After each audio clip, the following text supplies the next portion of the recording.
Bapak-bapak, ibu-ibu, hadirin, hadirat yang saya hormati, yang saya muliakan.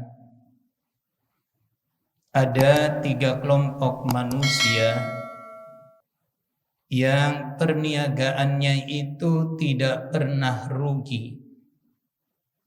Apa yang dikerjakannya tidak pernah mendapatkan kerugian. Bahkan Allah Subhanahu wa ta'ala akan membalasnya dengan balasan yang banyak, sekaligus memberikan karunia dalam hidupnya, baik di dunia maupun di akhirat. Siapa dari 3 kelompok tadi? Allazina yatluna kitab Allah. Kelompok pertama adalah orang-orang yang membaca kitab Allah, yakni Al-Quran. Orang-orang yang mengkaji Al-Quran. Orang-orang yang mengamalkan isi daripada Al-Quran dalam kehidupan sehari-hari.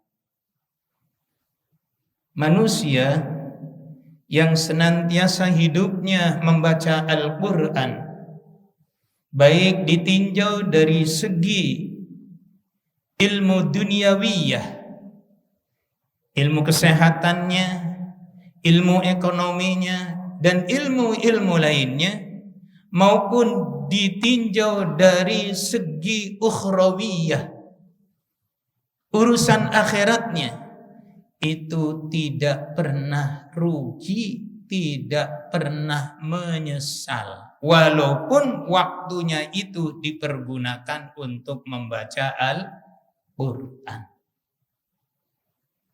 Sampai Rasulullah Shallallahu Alaihi Wasallam menyatakan,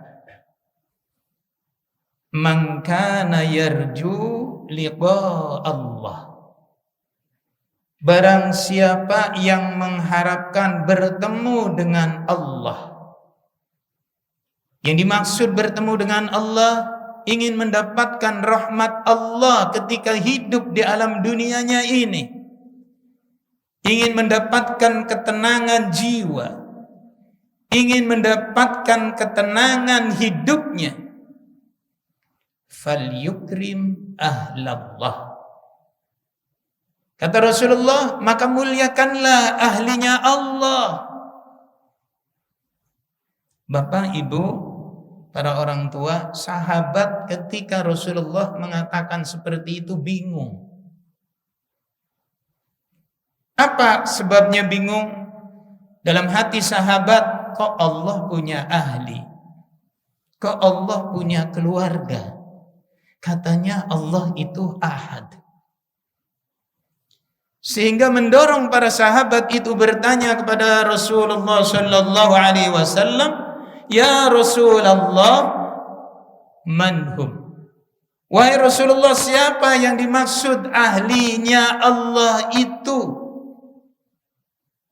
Yang kami semuanya ini suruh memuliakannya, diperintahkan memuliakannya. Qala Rasulullah sallallahu alaihi wasallam menjawab, "Ahlullah, ahlinya Allah, alladzina yaqra'una al-Qur'an fid dunya." Keluarganya Allah, ahlinya Allah itu adalah orang-orang yang membaca Al-Quran. Kapan? Fid dunya, ketika kita hidup di alam dunia. Sampai Rasulullah sallallahu alaihi wasallam melanjutkan dalam hadisnya, "Faman akramahum faqad akramahu Allah wa a'tahu al-jannah." Kata Rasulullah, barang siapa yang memuliakan orang-orang yang membaca Al-Quran, maka Allah akan memuliakan orang tersebut, dan Allah akan memberikan surga untuknya. Ini Bapak Ibu baru memuliakannya saja. Setiap ada orang membaca Al-Quran, kita mendengarkan, kita mengamati, apalagi kalau kita membacanya. Kalau kita mentadaburinya, ini baru kita cinta, demen, senang dengan orang-orang membaca Al-Quran. Jaminannya Allah subhanahu wa ta'ala akan memuliakan kita, dan kita akan dimasukkan ke dalam surga Allah subhanahu wa ta'ala. Amin ya rabbal alamin. Tapi apa kata Rasulullah? وَمَنْ أَهَانَهُمْ فَقَدْ أَهَانَهُ اللَّهُ وَأَدْخَلَهُ النَّارِ. Kata Rasulullah, barang siapa yang menghinakan, menyepelekan, tidak mau peduli dengan orang-orang yang membaca Al-Quran, maka Allah subhanahu wa ta'ala akan menghinakan orang tersebut, baik ketika ia hidup di alam dunia, apalagi nanti hidup di alam berikutnya, yakni alam akhirat. Wa adkhalahun nar, dan Allah subhanahu wa ta'ala akan memasukkan orang tersebut ke dalam api neraka. Na'udzubillah summa na'udzubillah. Lalu bagaimana menghinakan itu? Kita tidak peduli dengan keluarga kita. Kita tidak peduli dengan orang-orang yang membaca Al-Quran. Mohon maaf, kadangkala kita ini bangga anak kita pinter bahasa Inggris, pinter ilmu matematik, walaupun tidak bisa membaca Al-Quran.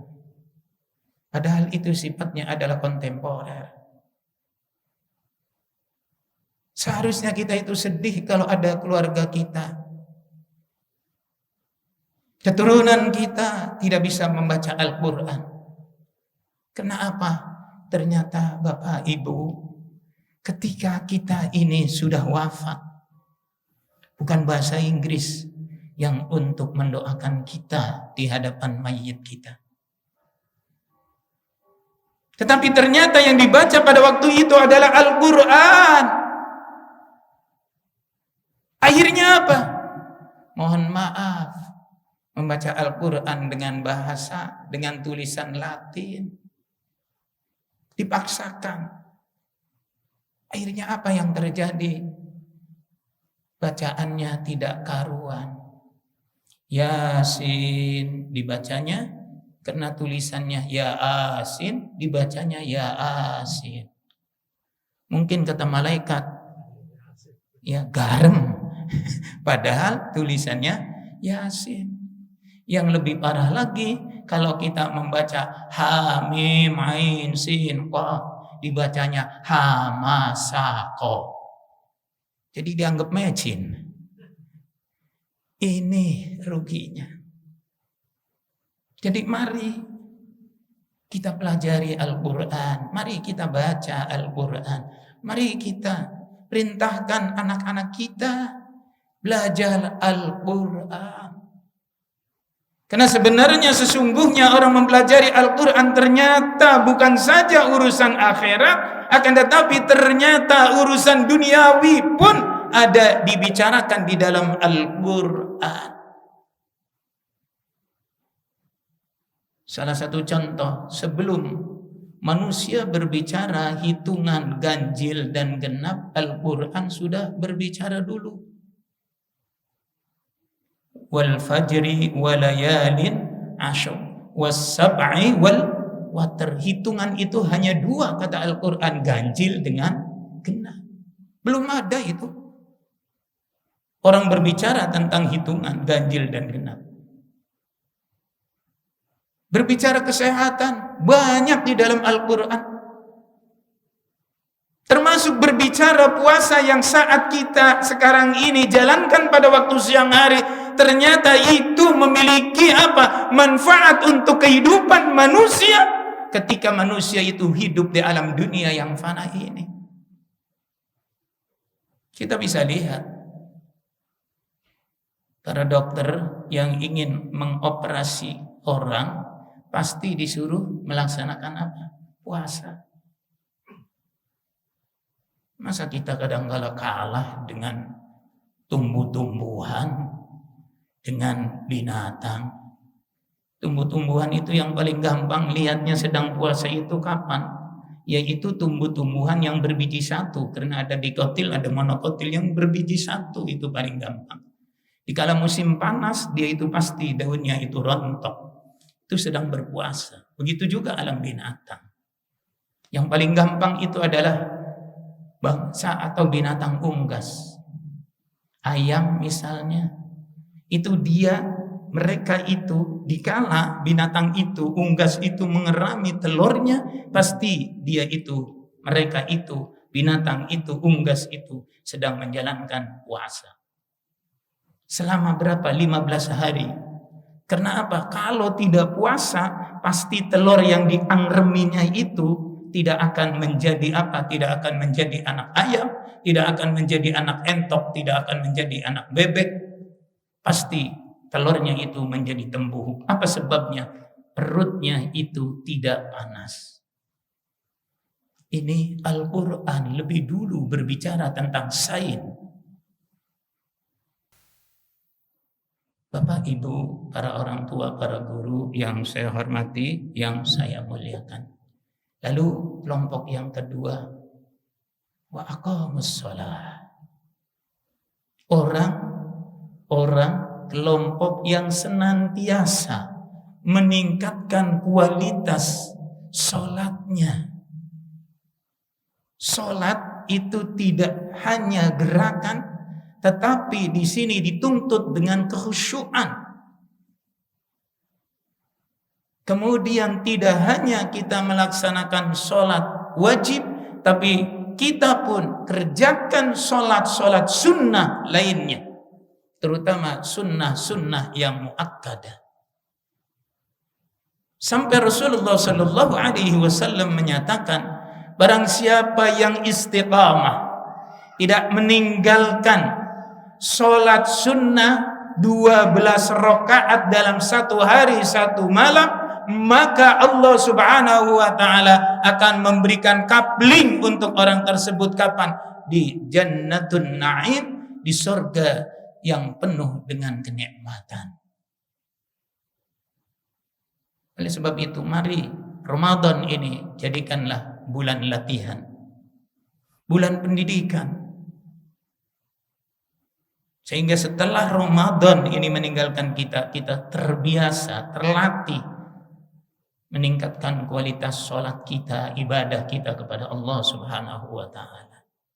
Dan kelompok yang ketiga, wa anfaqu mimma razaqnahum sirran wa alaniyah.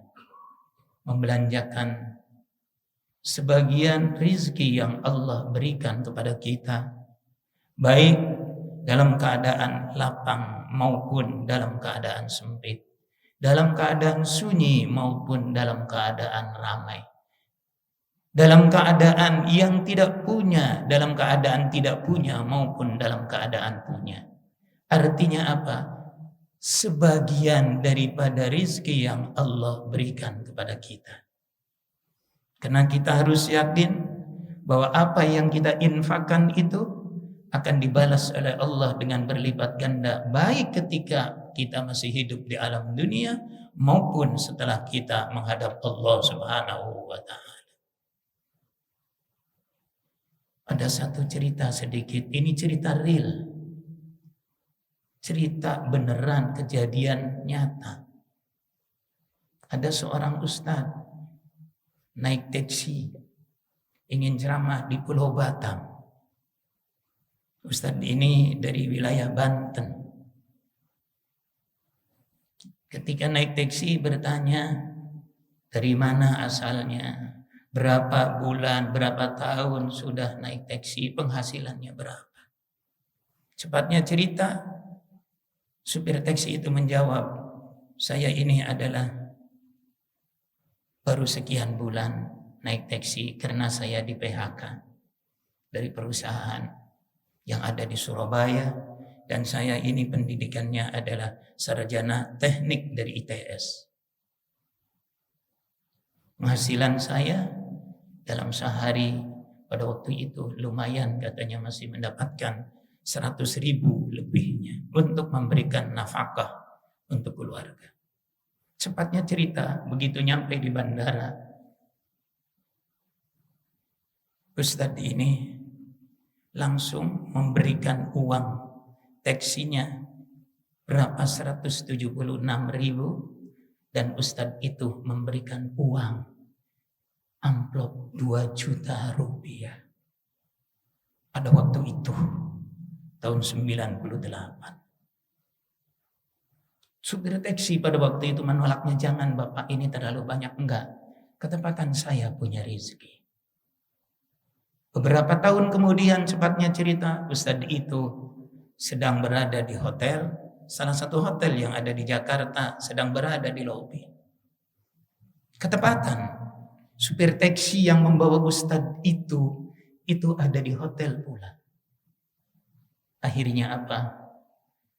Seorang supir taksi awalnya itu menyuruh OB-nya, cleaning service-nya, agar memberikan amplop kepada Ustadz, kepada orang yang sedang duduk di situ. Diberikanlah oleh cleaning service-nya, oleh ops boy-nya kepada Ustadz. Lalu Ustadz bertanya, dari siapa ini? Saya tidak tahu, dari hamba Allah. Enggak, jangan-jangan kata Ustadz ini pancingan, mancing saya. Mana orangnya? Cepatnya cerita, dicari orangnya. Orangnya itu ternyata masih ada di lobi hotel pula. Setelah ditemui oleh Ustadz, Ustadz, masa Ustadz lupa dengan saya?